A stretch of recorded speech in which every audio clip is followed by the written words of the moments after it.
Welcome to Anini-y, Antique, Philippines, where the mountains meets the sea, the rising star of Western Visayas, Region 6.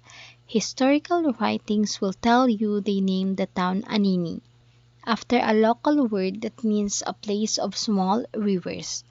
A storied version passed down through the years tells of a true love and forbidden between a native princess Anini and brave and dazzling warrior Nogas, who was unfortunately descended from a family of slaves. In the tradition of such tragedies, their love was never meant to be.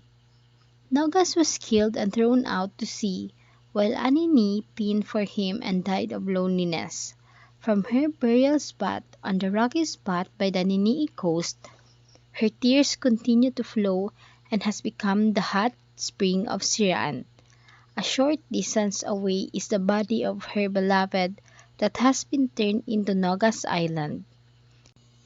Town myths aside, church historian Father Pedro Galende described the first settlers of Anini-y as wandering fishermen who reached the place by following the sea coast from one of the villages up north. Anini-y Baroque Church, located at the heart of its town proper. Its patron saint is San Juan de Nepomuceno. Panay Islands of Visayas is known for its vast number of old basilicas and churches.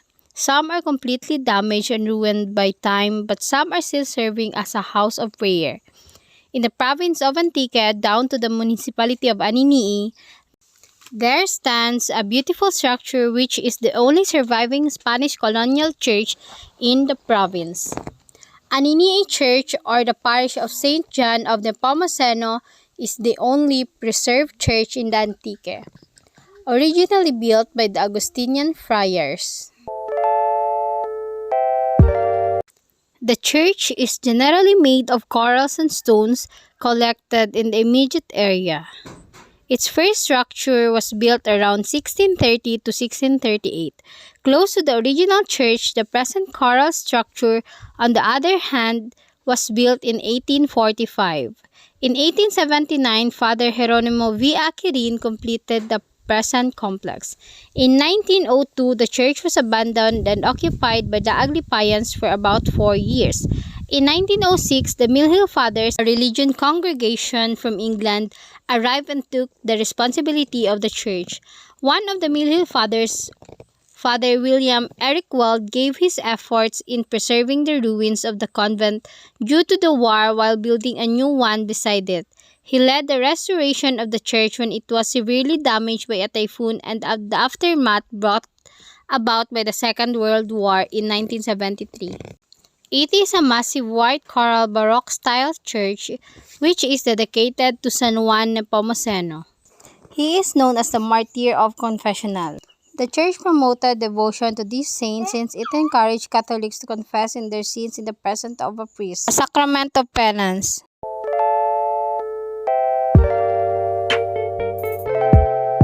It is said back in days that the power of church is defined by the range of the bells. Annexed to the Anini-y Church is a 3-story hexagonal bell tower standing at the left of the church. It has one arch window on each level and is roofed with a rounded dome surmounted with a cross. Many folks believe that as long as you hear the church bells, you are under its authority. It's the reason why most churches are standing in the middle of the town. The closer you are to the church, the more powerful your family is.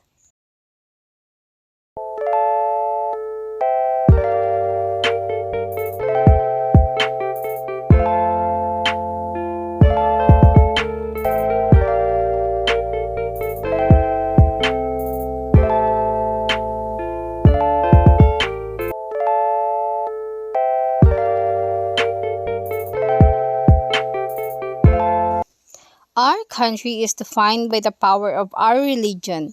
We give importance to our churches and value their part in the rich history of our country.